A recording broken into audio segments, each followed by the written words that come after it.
La nieve descollaba como un sudario blanquecino sobre los campos de Berecina. Noviembre de 1812 se desvanecía entre el ulular del viento y el crepitar de las escasas hogueras, que los soldados de la Grande Armée habían logrado encender con maderos humedecidos por la inclemente climatología. El teniente François Dubois contemplaba el horizonte cárdeno mientras sus dedos, ennegrecidos por la gangrena incipiente, intentaban asir la pluma con la que garabateaba su última misiva.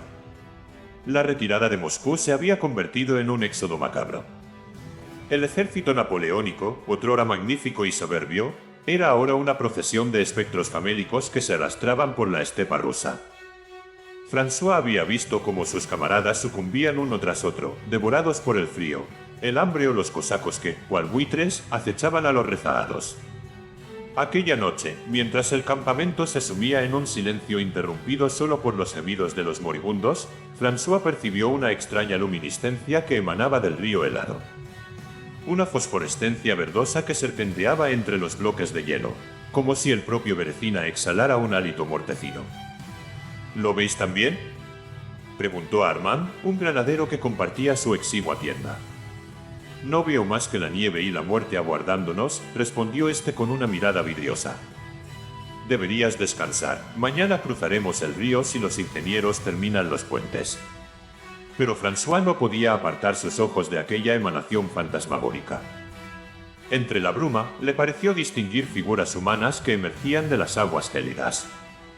Siluetas translúcidas que portaban uniformes rasgados y rostros cenicientos con órbitas vacías donde antes hubo ojos. Cuando el amanecer tiñó el cielo de un púrpura cadavérico, la orden de avanzar hacia los puentes se propagó entre la tropa. François, sumido en hondo hermevela febril, se incorporó con dificultad. Durante la noche había soñado con aquellos espectros que, según su delirio, eran los soldados caídos durante la campaña rusa que regresaban para reclamar a sus compañeros. El cruce del Berecina comenzó bajo un bombardeo incesante de la artillería rusa. Los puentes, construcciones precarias de madera, se tambaleaban bajo el peso de la multitud desesperada. Civiles que habían seguido al ejército, carromatos cargados con el exiguo botín moscovita, heridos que se arrastraban dejando tras de sí un reguero escarlata sobre la nieve inmaculada. François, en su delirio febril, vio cómo las aguas del río se agitaban violentamente bajo el puente. No era solo la corriente, eran manos espectrales que emergían de las profundidades, aferrándose a las piernas de los soldados que cruzaban, arrastrándolos hacia el abismo líquido. ¡Los muertos! ¡Los muertos nos reclaman!, gritó François, pero su voz se perdió entre el fragor de la batalla y los lamentos de los heridos. Un proyectil impactó contra uno de los puentes, enviando decenas de cuerpos al agua helada. François contempló horrorizado cómo los espectros recibían a los caídos, abrazándolos con sus extremidades etéreas, conduciéndolos hacia las profundidades donde ya no sentirían frío ni hambre. Cuando le llegó su turno de cruzar, François vaciló. El puente se extendía ante él como una lengua de madera sobre el abismo. A ambos lados, los cosacos acribillaban a los rezagados. Detrás, el grueso del ejército ruso se aproximaba inexorablemente. No había alternativa. Con pasos vacilantes, el teniente se adentró en el puente. Bajo sus pies, a través de las rendijas entre los tablones, podía ver las aguas turbias del Berecina y las formas fantasmagóricas que nadaban en ellas. Una mano espectral emergió repentinamente, aferrándose a su tobillo con una fuerza sobrenatural. «Únete a nosotros, François», susurró una voz que reconoció como la de Pierre, su antiguo sargento, fallecido durante la batalla de Borodino. «Aquí ya no hay sufrimiento». François intentó zafarse, pero otras manos surgieron del agua, sujetándolo, tirando de él.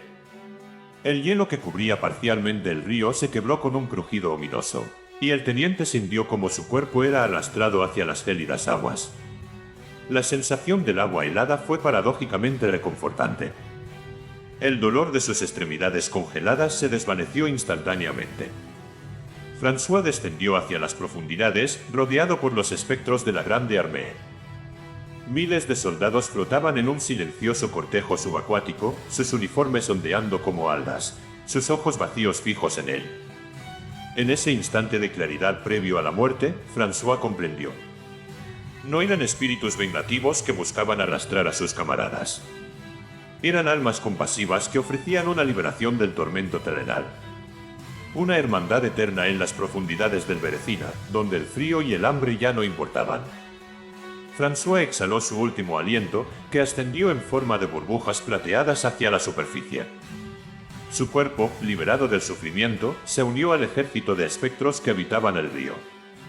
Y allí permanecería, como guardián silente de las aguas de Berecina, aguardando a aquellos que, como él, buscaban escapar del horror de la guerra. Desde entonces, los lugareños evitan acercarse al río durante las noches invernales. Aseguran que, cuando la luna ilumina las aguas con su luz argéntea, pueden verse las siluetas de los soldados napoleónicos emergiendo de las profundidades, extendiendo sus manos hacia los vivos, susurrando promesas de paz eterna en el lecho del Berecina. Nota histórica al Batalla del río Berecina, del 26 al 29 de noviembre de 1812, constituye uno de los episodios más trágicos de la desastrosa retirada del ejército napoleónico de Rusia. Tras el incendio de Moscú y la imposibilidad de forzar una paz con el zar Alejandro I, Napoleón ordenó la retirada cuando el invierno ruso comenzaba a manifestarse con toda su crudeza.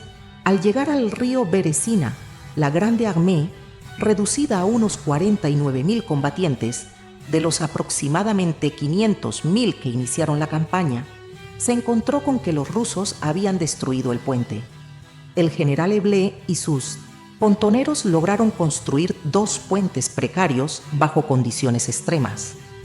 El cruce se convirtió en una tragedia cuando miles de soldados y civiles que seguían al ejército intentaron pasar simultáneamente mientras los rusos bombardeaban la posición.